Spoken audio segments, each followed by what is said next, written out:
Je suis honteux de confesser que durant des années, je pensais savoir ce qu'était la doctrine du corps, et sans même de la pratiquer, mais sans en voir la chose, la réalité. Lire un guide de voyage au sujet de Londres ne remplacera jamais une visite dans cette ville. Apprendre la cuisine dans un livre ne pourra pas remplacer la chaleur des fourneaux. De même, la connaissance de la doctrine du corps de Christ n'en remplacera pas la vision. Toute la difficulté aujourd'hui réside dans cela. Nous pensons aux chrétiens en termes d'individus. Nous pensons que le salut est une chose individuelle. Il en est de même pour la sanctification, la délivrance et la victoire. Nous situons ces choses dans un contexte personnel. En tant que serviteurs de Dieu, nous sommes heureux si le troupeau suit le Seigneur, dit la Bible, vient aux réunions de prière, ayant une vie digne et droite, en expérimentant la délivrance du péché, dans une certaine mesure. Mais cela n'est pas le corps. Un jour, quelque chose d'autre arrive, et ce jour est pour vous un jour très béni, un jour extraordinaire. Le Seigneur ouvre vos yeux pour réaliser que le salut se conjugue avec le corps. La sanctification personnelle se définit dans le corps. La puissance de l'esprit est vécue dans le corps, et que l'expérience de la croix est liée au corps.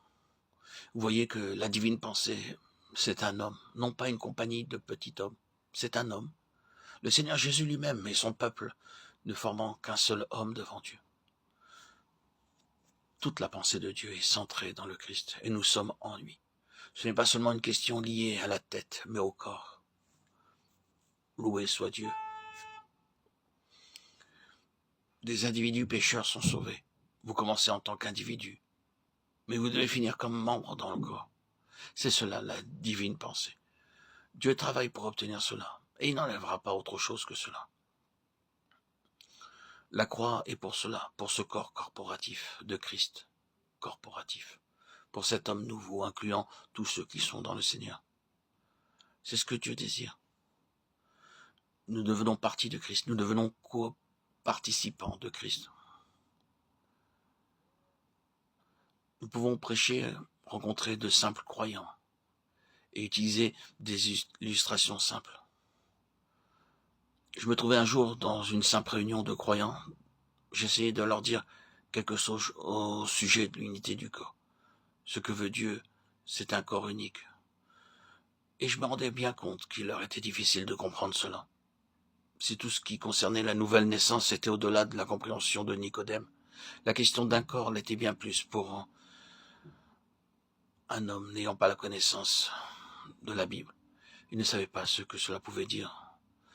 Nous ne sommes pas tous un, nous sommes des individus. Comment pouvons-nous être un? J'ai beaucoup prié à ce sujet. Seigneur, tu dois me donner quelque chose pour que ces gens puissent voir qu'ils sont un. Un dimanche matin, nous avons partagé le repas du Seigneur. Je leur ai dit, frères, avant de rompre le pain, je vous demande de regarder attentivement ce pain.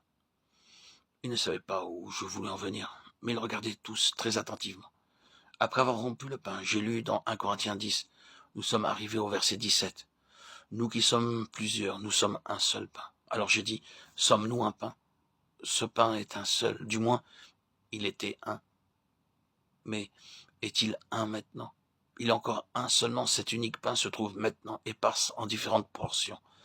Si vous pouviez les mettre de nouveau ensemble, ils seraient de nouveau un, car ces morceaux font partie d'un seul pain. Vous ne pouvez pas dire qu'il y a deux pains. Vous pouvez le briser en 1000 morceaux, mais ce sera toujours un seul pain. Vous ne pouvez nier qu'il y avait un seul pain, car c'est la réalité. Il n'est pas possible de faire de ce pain un seul pain, car il s'agit d'un domaine matériel. Mais considérez que vous avez reçu en vous le Seigneur. Cela n'a jamais été, en quelque sorte, partagé ni brisé. C'est sur cette base que nous sommes tous un. C'est parce que nous sommes participants d'un seul Seigneur. Chacun d'entre nous a reçu un seul et même Seigneur. Et ce Seigneur ne pourra jamais être divisé. Il appartient au domaine de l'esprit. Vous pouvez rompre le pain, mais vous ne pouvez pas diviser le Seigneur. C'est pourquoi nous sommes un. Loué soit le Seigneur. La lumière fut accordée à beaucoup parmi eux.